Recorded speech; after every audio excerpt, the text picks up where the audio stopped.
BNP সরকারের জন্য একটি অশনি সংকেত। সাংবাদিক মাহমুদুর রহমান বিএনপিকে একটা কঠিন হুঁশিয়ারি দিয়েছেন, বিশেষ করে বিএনপির গুপ্ত বুদ্ধিজীবী যারা এরকম গুপ্তগিরি করে, এরকম প্রতারণামূলক রাজনীতি করে আসলে সরকারে টেকা যায় না। বিএনপি বেশি দিন টিকতে পারবে না সরকারে, পরিস্থিতি সেদিকেই যাচ্ছে। দর্শক, মাহমুদুর রহমানের বক্তব্যটা অত্যন্ত তাৎপর্যপূর্ণ। তো দর্শক, নির্বাচন শেষ হওয়ার পরও বিএনপিপন্থী ইউটিউবাররা জুলাই সনদ এবং গণভোট নিয়ে রীতিমতো হাসি তামাশা করছেন। এখন এই যে জুলাই সনদ এবং গণভোট নিয়ে হাসি তামাশা করা এবং বিএনপির সাংগঠনিক অবস্থানও, বিএনপি সরকার অবস্থানও সেই হাসি তামাশা। দলিল, বিএনপি জুলাই সনদ অনুযায়ী বিএনপির এমপিরা সংবিধান সংস্কার পরিষদের সদস্য হিসেবে শপথ নেয়নি, যেটা অপরিহার্য। এই যে হাসি তামাশা, তুচ্ছ তাচ্ছিল্য, এটি বিএনপি সরকারের জন্য অশনি সংকেত এবং এই জন্য বিএনপি সরকারের পতন হলেও হতে পারে। আই এম সরি দ্যাট এই শব্দ ব্যবহার করতে হচ্ছে। বিএনপি সরকারের পতন হলেও হতে পারে। তবে বিএনপির হাত পা বাঁধা। যেমন দেখেন, বিএনপিকে ক্ষমতা এনেছে যুক্তরাষ্ট্র ভারতের একটা নেক্সাস। এখন একদিকে যুক্তরাষ্ট্রের পররাষ্ট্রমন্ত্রী বানাতে হয় ডক্টর খলিলকে, আর একদিকে ভারত বলেছে জুলাই সনদ বাস্তবায়ন করতে পারবে না, ওটাও মানতে হয়। আর একদিকে জনগণের কাছে কথা দিয়েছিল যে না, আমরা জুলাই সনদ বাস্তবায়ন করব, গণভোটে হা দিন। তারেক রহমান নিজে বলেছিল গণভোটে হা, এবং ভিডিওগুলো সব মজুদ আছে আমাদের কাছে। স্পষ্টভাবে সালাউদ্দিন আহমেদ বলেছিলেন, হ্যাঁ, একই দিনে জাতীয় নির্বাচন এবং গণভোট হলে গণভোটে যে রায় হবে সেটা আমরা মেনে নিব, গণভোটের রায় শিরোধার্য। এখন বলছেন যে এই শপথ নেয় সংবিধানে নাই। দেখেন, এই সরকারটা যদি জামাত সরকার হতো, এবং বিএনপি যা করেছে, বিএনপি এই 3 দিনে কথা, বিএনপি সরকার শপথ নেওয়ার 3য় দিনে আমি আলোচনা করছি, এই 3 দিনে যা করেছে, এটা যদি জামাত সরকার করত, এতক্ষণে সরকারের বিদায় ঘন্টা বা পতন ঘন্টা বেজে যেত।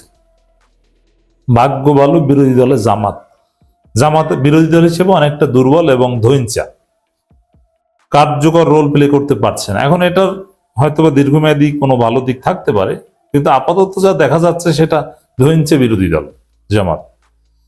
তো বিএনপি যা করেছে, এক শপথ কাণ্ডে সরকারের পতন ঘন্টা বেজে যেত। কিন্তু জামাত হয়তো বা খুব নিরীহ শান্ত, তারা দেখছে যে না, দেশটা স্থিতিশীল হোক, শান্তিপূর্ণভাবে চলুক। তো দর্শক, এমনকি দেখেন, নির্বাচনের দিন রাতে চাইলে কিন্তু জামাত লক্ষ কোটি লোককে রাজপথে নামিয়ে যেতে পারত, যে কারচুপি করে ফলাফল পাল্টে দেওয়া হয়েছে, সবাই রাস্তায় নেমে যান। কিসের নির্বাচন? যমুনা ঘেরাও দিয়ে নির্বাচন বাতিল করানো যেত, এনসিপি সাথে ছিল। কিন্তু জামাত ডিডন্ট ডু দ্যাট, কারণ জামাত বিএনপির কল্যাণ চায়, দেশে স্থিতিশীলতা চায়, শান্তি চায়। কারণ জামাত এই কাজটা করলে দেশ দীর্ঘদিনের জন্য আবার পিছিয়ে যেত, গণতন্ত্রের উত্তরণের পথে একটা বিরাট বাধা সৃষ্টি হতো। তো দর্শক, এই যে হাসি তামাশা করা গণভোট নিয়ে, এটা বিএনপি সরকারের পতন ডেকে আনবে বলে মনে করি। মাহমুদুর রহমান এদিকে ইঙ্গিত করেছেন, সরাসরি অবৈধ আখ্যা দিয়েছে কেউ কেউ যে গণভোট অবৈধ।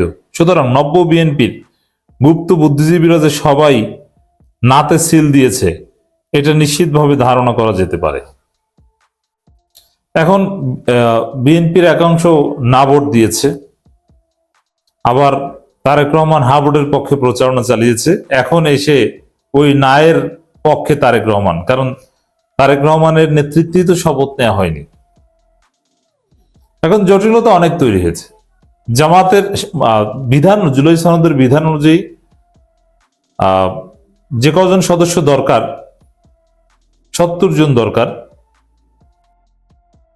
গণপরিষদ কার্যকর হতে, 70 জন হয়ে গেছে, এবং কোরাম হবে 60 জনে, তাও হবে।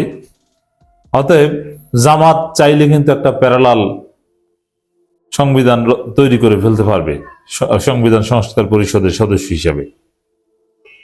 কিন্তু এটা ভার্চুয়ালি সম্ভব হলো, রিয়ালিটি বিবেচনায় সম্ভব নয়। কারণ সরকারে বিএনপি, রাষ্ট্রপতি হবে বিএনপি, রাষ্ট্রপতি সিগনেচার না করলে তো হবে না।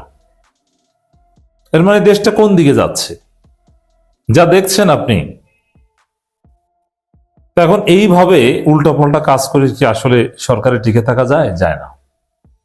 অতএব বিএনপি যে পথে হাঁটছে তাতে তাদের পতন অনিবার্য, বিদায় নেওয়া অনিবার্য। তো আমার কাছে যেটা মনে হয়, বিএনপি জল ঘোলা করে ঠিকই এক পর্যায়ে সংবিধান সংস্কার পরিষদের সদস্য হিসেবে শপথ নিবে। তার আগে ধানাই ফানাই করে বিরোধী দলকে চাপ দিয়ে বা একটা পরিস্থিতি তৈরি করে ভারতের যে অ্যাসাইনমেন্ট সেটা কিছুটা হলো বাস্তবায়ন করে তারপরে শপথ নিবে। একদম সবকিছু এলোমেলো হয়ে একটা অঘটন ঘটার মতো একটা অবস্থা। রাষ্ট্রের ভিতরে রাষ্ট্র, বিদ্রোহ, সিভিল ওয়ার।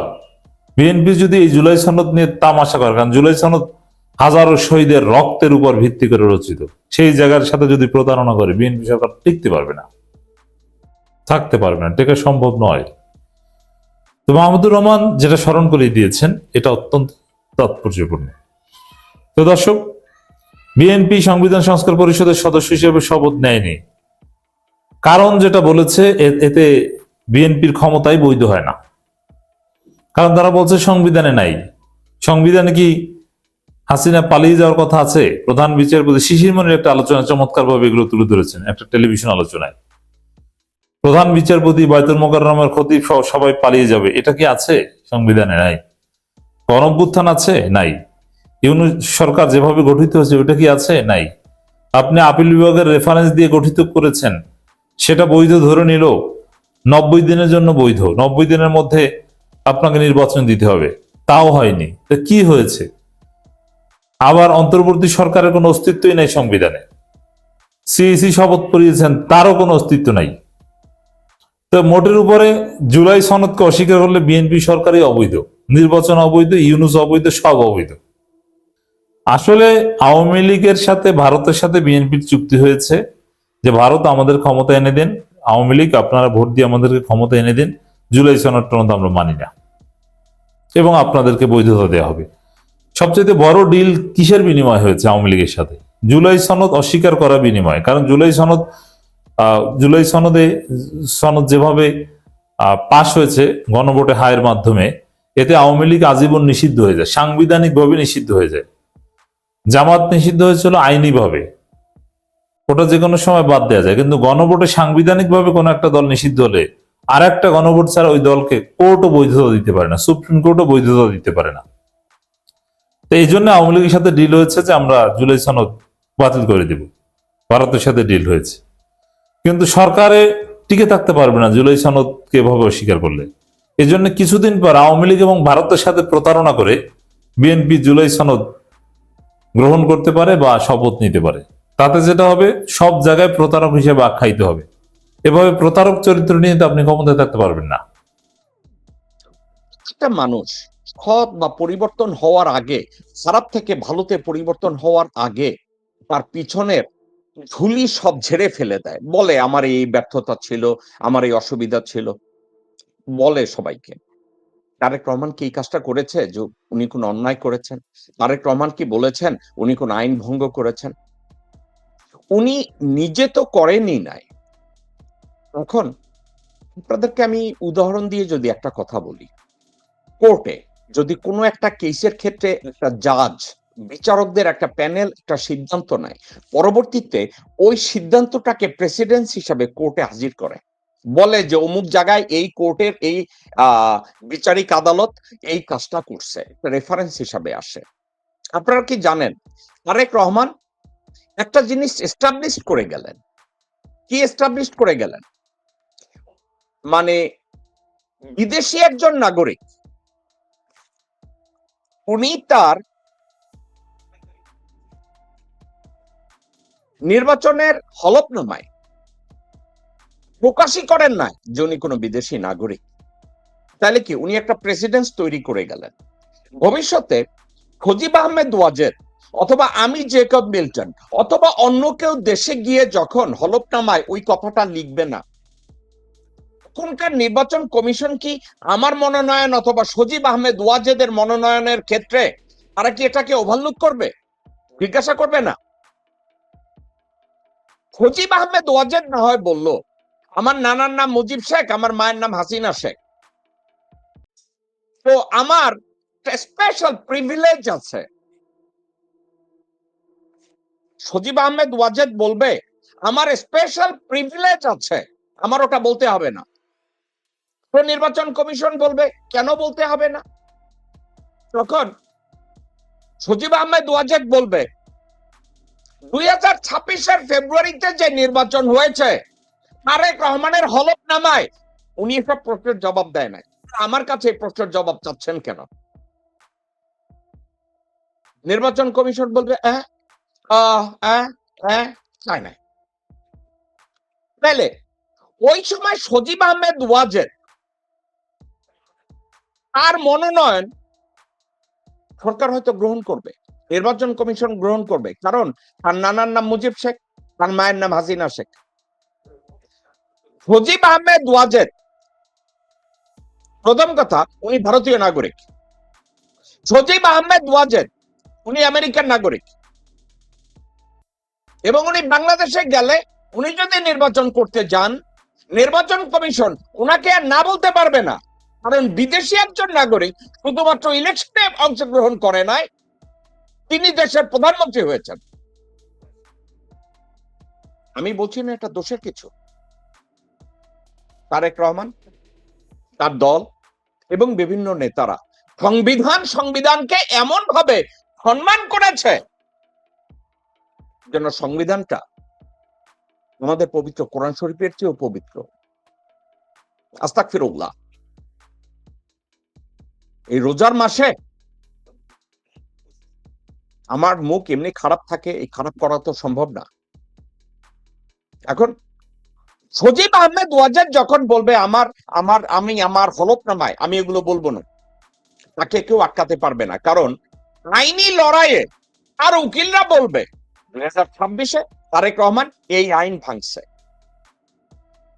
আরো একটা কথা, সজীব আহমেদ ওয়াজেদ তার হলফনামায় তার বিলিয়ন ডলার লুকায়া যাবে, বিলিয়ন ডলার আমেরিকার আলেকজান্ড্রিয়া ভার্জিনিয়ায় বা বিভিন্ন জায়গায় তার যে বাড়িঘর আছে, সে বলবে নাই নাই আমি খয়রাতি, আমি ফকির। হলফনামায় এটা নিয়েও আর কেউ কোনো কথা বলতে পারবে না, কারণ তারেক রহমান তো তার সম্পদের হিসাব দেয় না। তারেক রহমান তো কোথায় তার কি আছে এগুলো সম্পর্কে মিথ্যাচারিতা করেছে। তাইলে একটা কথা, তারেক রহমান কি করলেন?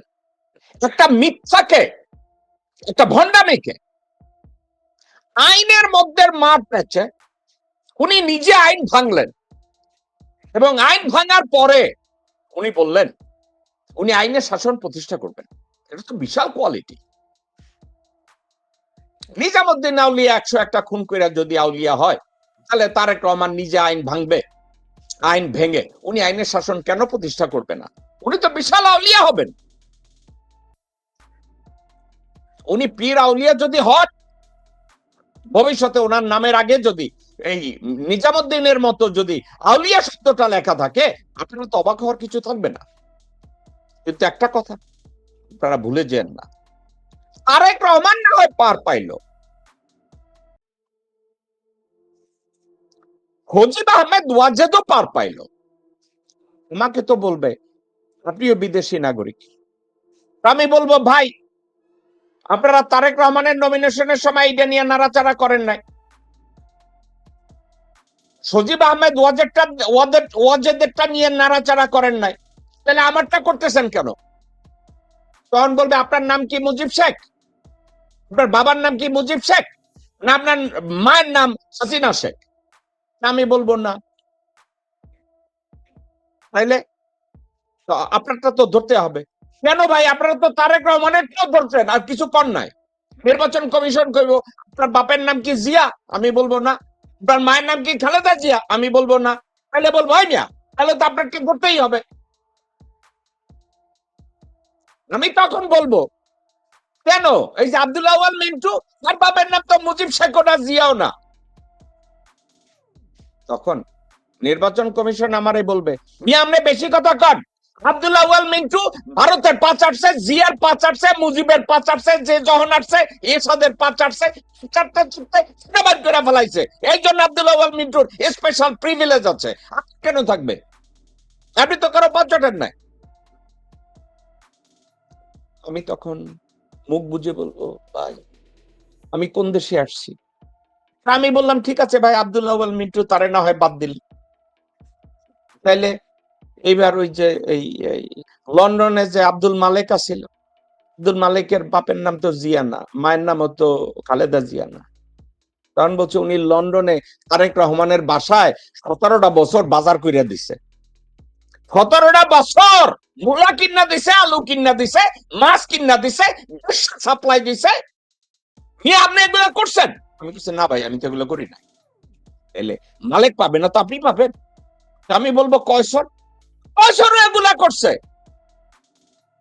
কয়সর ডালিয়ারে তার বাসায় রাখছে, কয়সর ডালিয়ারে লইয়া বাজার সদাই কইরা দিছে, তারেক রহমানের জন্য হোটেল বুক কইরা দিছে, কত টাকা ঘুরে লয়ে গেছে। আপনি কি এগুলা করছেন? আমি বলবো না ভাই, আমি তো এগুলো করি না। তাহলে আমি যদি নির্বাচন কমিশন করবো, আপনি সময় নষ্ট করতেছেন, সরেন, আপনার নমিনেশন বাতিল, আপনি কিছুই করেন না, তো আপনার কেন দেখবো না? তখন আমি সংবিধান বের করে যদি বলি যে সংবিধান এই কইছে, সংবিধান এই কইছে, তখন নির্বাচন কমিশন সংবিধানটারে রাস্তার মধ্যে ছুঁড়া ফালাই দিয়া কি কইব জানেন? সংবিধানের খাতা পড়ে তুই যে মিল্টন বাইরা নির্বাচন কমিশন দিয়া। চমৎকার হবে না? এর অর্থ কি জানেন? আইন আপনার জন্য আর আমার জন্য এক, আর মুজিব ফ্যামিলি এবং জিয়া ফ্যামিলি এবং 5টা ফ্যামিলি তাদের জন্য আর এক। তাহলে কি আইন ভঙ্গকারীরা আইনের শাসন প্রতিষ্ঠা করবে।